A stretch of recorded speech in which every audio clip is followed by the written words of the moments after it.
आज प्रधानमंत्री नरेंद्र मोदी जी के अध्यक्षता में कैबिनेट की बैठक हुई और उसमें देश को आत्मनिर्भर बनाने में और मेक इन इंडिया साकार करने के लिए दृष्टि से एक बहुत महत्वपूर्ण निर्णय हुआ, जिसे बैटरी स्टोरेज कहते हैं। एडवांस केमिस्ट्री से बैटरी स्टोरेज, हमें मालूम है कि बैटरी स्टोरेज का महत्व कितना है और उसके कारण कितनी चीजें आज अटकी है।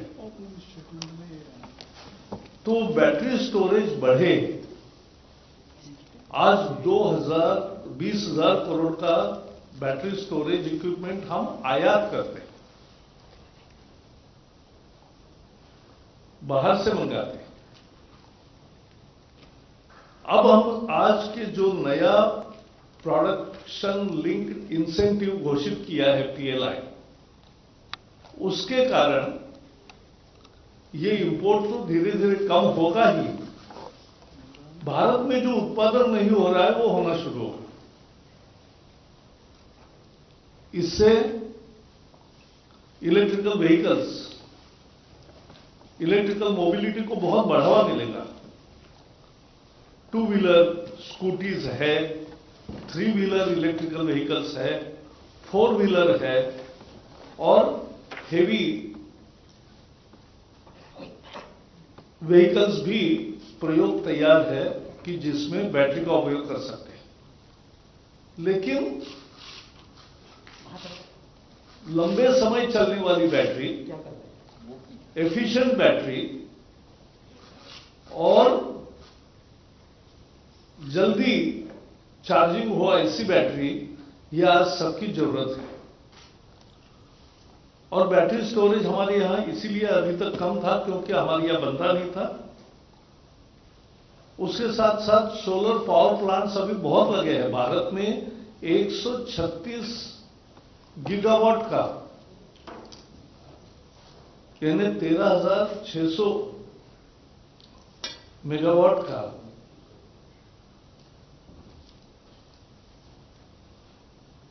ज्यादा 1 लाख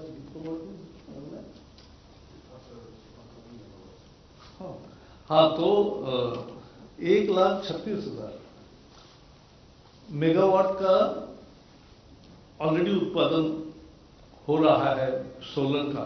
लेकिन सोलर की बिजली से जो निर्माण होती है उसका दिन में ही उपयोग कर सकते हैं, रात को नहीं अभी कर सकते। जो ग्रिड होता है उसमें कभी बैलेंसिंग करना है तो अनेक काम करने पड़ते हैं। अगर बैटरी स्टोरेज होगा तो बैटरी स्टोरेज के आधार पे ये काम आसान होगा। कंज्यूमर इलेक्ट्रिकल्स और इलेक्ट्रॉनिक्स में बहुत लगता है। रेलवेज में अपार संभावनाएं हैं। शिपिंग में एक नई क्रांति होने वाली है जब बैटरी स्टोरेज आसान हो जाएगा। डीजल जनरेटर्स आज उद्योगों में एक बैकअप के रूप में भी लगाया जाता है और अनेक जगह जनरेटर पे ही अपार्टमेंट से या बहुत सारी चीजें चलती है। तो ये डीजल जनरेटर का भी विकल्प होगा जब बैटरी स्टोरेज अपने पास होगी। रूफटॉप सोलर है, इसका शाम के बाद उपयोग नहीं होता, तो घर के दिए जलाने हो या चूल्हा जलाना हो, उसके लिए ये स्टोरेज जब आसान होगा तो स्टोरेज के सहारे ये रूफटॉप सोलर भी बहुत उपयोगी सिद्ध होगा। तो ये इतने सब जीवन के सभी क्षेत्रों में परिणाम करने वाले अनेक उपयोग बैटरी स्टोरेज से होने वाले हैं। ये बैटरी स्टोरेज के लिए आज प्रोडक्शन लिंक्ड इंसेंटिव, उत्पादन को प्रोत्साहन देने वाला ऐसा एक 18,100 करोड़ का 18,100 करोड़ रुपीस इंसेंटिव की योजना आज मंजूरी दी है। इससे 50,000 मेगावाट का टारगेट है कि वहां तक उत्पादन भारत में बढ़ेगा आने वाले चंद सालों में, और आगे ये उत्पादन बढ़ता जाएगा जरूरत के अनुसार और मार्केट के अनुसार। इसमें 45,000 करोड़ रुपए की 45,000 crore rupees investment foreign as well as Indian होगी, और उनको 18,000 करोड़ रुपए ये इंसेंटिव मिलेगा। ये इंसेंटिव किसके आधार पर मिलेगा? किसका सेल ज्यादा होता है, सेल्स के आधार पर, एनर्जी एफिशिएंसी और लाइफ साइकिल के आधार पर, और लोकलाइजेशन मतलब लोकल कितना मटेरियल यूज कर रहे हैं उसके आधार पर होगा। अपने यहां बैटरी स्टोरेज में लगने वाला कॉपर या बॉक्साइट यानी जिससे एल्यूमिनियम बनता है, वो हमारे यहां भरपूर है, तो उसका उपयोग अभी हो नहीं रहा था क्योंकि पूरा का पूरा पैकेज हम इंपोर्ट करते थे। इससे यह अच्छा भी मिलने लगेगा, सस्ता भी मिलने लगेगा, और उसका ज्यादा प्रचलन बढ़ेगा। इसके बड़े बहुत फायदे हैं। उद्योगों को बढ़ावा मिलेगा, देशी विदेशी निवेश को बढ़ावा मिलेगा, अच्छे काम को प्रोत्साहन मिलेगा, देश में रोजगार बढ़ेगा, और इस इंडस्ट्री के नहीं सभी उद्योगों के और दुनिया के निवेशकों ने भी ये प्रोडक्शन लिंक्ड इंसेंटिव योजना का स्वागत किया। 13 क्षेत्रों में ये प्रोडक्शन लिंक्ड इंसेंटिव्स मोदी सरकार देने वाली है, उसमें से अनेक नोटिफाई हो गए हैं। आज ये महत्वपूर्ण निर्णय एडवांस केमिस्ट्री सेल यानी बैटरी स्टोरेज के लिए किया गया है। इससे आगे चल के फ्यूल, जब इलेक्ट्रिकल व्हीकल बढ़ती है, बाकी जगह से फ्यूल का उपयोग कम होता है, तो आगे बहुत बड़े पैमाने पर इंपोर्ट फ्यूल का भी कम होगा। ये उसका विशेष है। और एक विशेष है स्टार्टअप के लिए, नए शोध और अनुसंधान करने वालों के लिए, इसकी एफिशिएंसी बढ़ाने वालों के लिए विशेष प्रोत्साहन योजना है, तो उसको भी प्रोत्साहन मिलेगा। मित्रों, इसका परिणाम केवल एक योजना मंजूर हुई, 45,000 करोड़ का निवेश आएगा, देश में उत्पादन बढ़ने लगेगा और 18,000 करोड़ रुपए की उनको कंसेशन मिलेगा, इतना नहीं है ये योजना। ये योजना भारत ने जब zero emission vehicles, electrical vehicles का बड़ा कार्यक्रम लॉन्च किया, और आप जैसे देखते हो मैं भी इलेक्ट्रिकल व्हीकल ही यूज करता हूं, तो सरकारी दफ्तरों में भी इलेक्ट्रिकल व्हीकल्स ज्यादा से ज्यादा अब नए खरीदी हो रहे हैं। उसके साथ साथ कुल मिला के 2 व्हीलर, 3 व्हीलर, 4 व्हीलर सब तरह के इलेक्ट्रिकल व्हीकल्स, उनके चार्जिंग इंफ्रास्ट्रक्चर भी बढ़ा रहे हैं। हम 2800 चार्जिंग स्टेशंस का निर्माण अभी हमारे मंत्रालय से कर रहे हैं। ये कोयला और फ्यूल का, क्योंकि कोयला जलाने से कार्बन एमिशन बढ़ता है, इसलिए सोलर जब आप तैयार करते हैं तो कोयला बचता है। जब हम एलईडी बल्ब लगाते हैं तो कोयला बचता है। जब हम ये बैटरी स्टोरेज करेंगे तो इसकी एफिशिएंसी और बढ़ेगी और कोयला कम लगेगा। ये 2,000 रुपीज पर किलोवाट आवर इस रेट से ये इंसेंटिव मिलेगा। ये बिडिंग भी होगा इसके लिए, और जो अच्छा सेल करेंगे, जो अच्छा एफिशिएंसी बढ़ाएंगे और जो लोकलाइजेशन ज्यादा करेंगे, उसको ये ज्यादा फायदा होगा। ये इसलिए मैंने कहा कि ये मेक इन इंडिया का भी आविष्कार है और ये आत्मनिर्भर भारत का भी दृश्य है, परिदृश्य, और इसमें देशी विदेशी निवेश सबका स्वागत है। मेरे तरफ से इतना ही है। See today cabinet met under the chairmanship of, under the president, under the chairmanship of Prime Minister Narendra Modi, and we made a very significant historical decision to accord production-linked incentives for the advanced chemistry cell, that is battery storage. As you know, production-linked incentives are being declared for various sectors. 13 sectors will be covered under this scheme.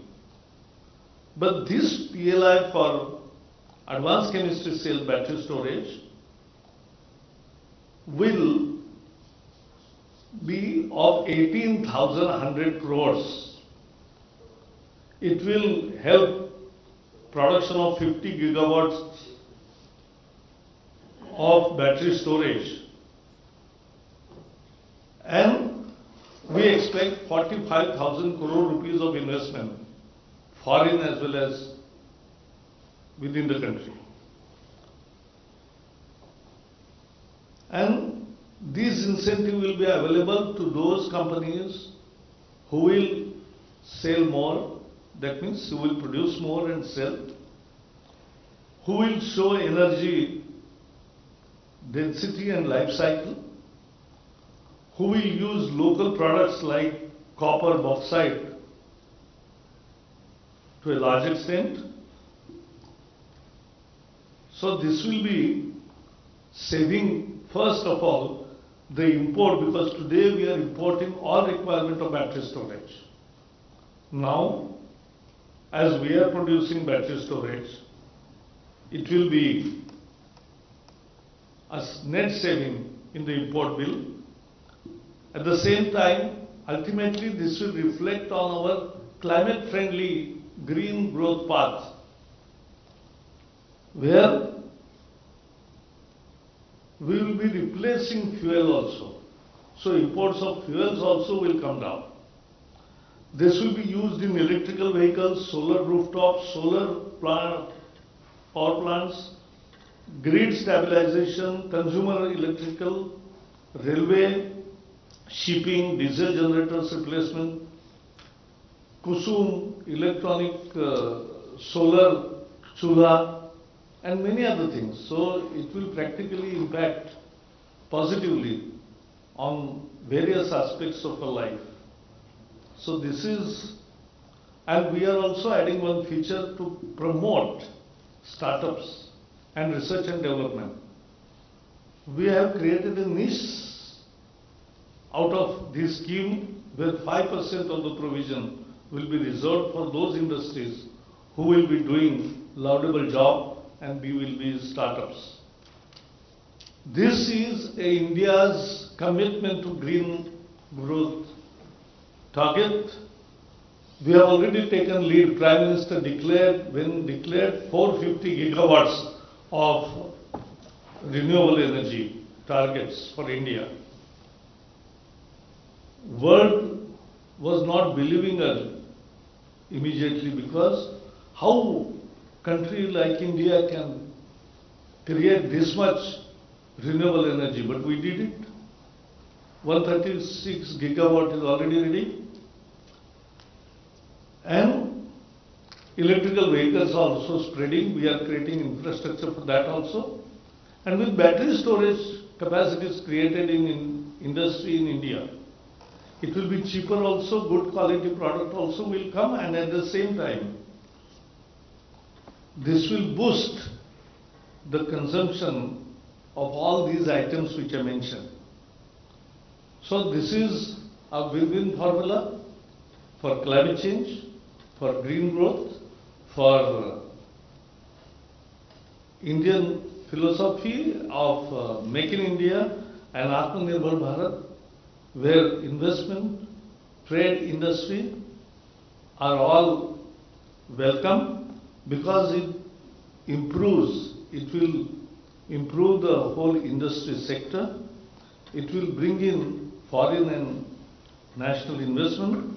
At the same time, it will promote good work and industries, and will create more job opportunities. So all industrial sectors and concerned sectors have welcomed this, and I am very sure that this will be a landmark achievement of our government. So that's all from my side. If there are any questions.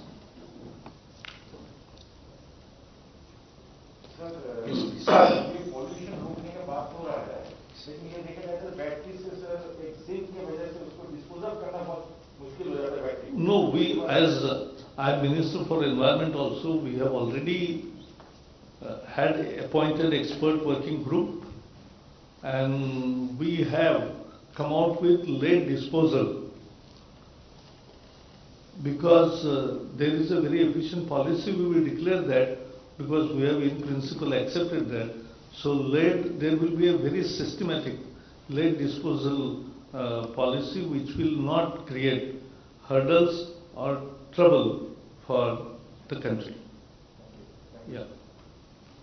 Cabinet also took a view about the ongoing vaccination program and the problems that are being faced by the citizens. See, as you know, yesterday only this health ministry is holding brief practically every alternate day. So they have answered yesterday many things about vaccine campaign. India is one of the fastest vaccinating country, reaching 180 million doses. So that you know, but when there are some problems out there, they have already addressed it, and yesterday they have answered all the questions. Sir. जी.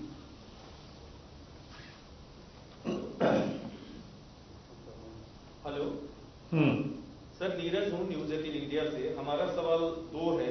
एक ये कि जो battery storage की क्षमता आप लोगों ने बढ़ाई है, क्या पेट्रोल डीजल के दाम इससे आने वाले वक्त में कम होंगे, क्योंकि हाल के दिनों में बहुत बढ़े हैं और विपक्ष भी सवाल उठा रहा है। जो इलेक्ट्रिकल व्हीकल लेगा उसको पेट्रोल लेना ही नहीं पड़ेगा। तो आने वाले दिनों में उम्मीद करें कि पेट्रोल डीजल की कीमतें आने अरे भाई, पेट्रोल लगेगा ही नहीं तो कीमतें का क्या मतलब है? सर, जो बढ़ रही है कीमतें। अरे फिर वही बात है, इलेक्ट्रिकल व्हीकल जो लेते हैं, वो मेरे इलेक्ट्रिकल व्हीकल में हम पेट्रोल नहीं डालते हैं। सर, देश की बात हो रही है। नहीं, वो नहीं, वही बात है। दूसरे कंज्यूमर। चलो नेक्स्ट। दूसरा सवाल ऐसा, हाँ, दूसरा सवाल पूछो। सर, कोरोना में बार बार तमाम विषय के भेष में दूसरा सवाल मत पूछो, लेकिन आप पहले पूछो। बार बार विपक्षी पार्टियां मांग करें कि कोरोना पे ऑल पार्टी मीटिंग बुलानी चाहिए सरकार को। तो जैसा मैंने कहा, हेल्थ मिनिस्ट्री, बिकॉज एज देखो, ये संकट एक शताब्दी में आने वाला संकट है, और ऐसा जब आता है तो पूरा देश एकजुट होकर उसका मुकाबला करता है, और सरकार पूरे प्रयास कर रही है और इसी भाव से करती है, और इसलिए इसके बारे में हेल्थ विभाग की तरफ से हर अल्टरनेटिव डेज को प्रैक्टिकली हम प्रेस कॉन्फ्रेंस करके सारी जानकारी देते हैं। Reserve your question for tomorrow. Thank you.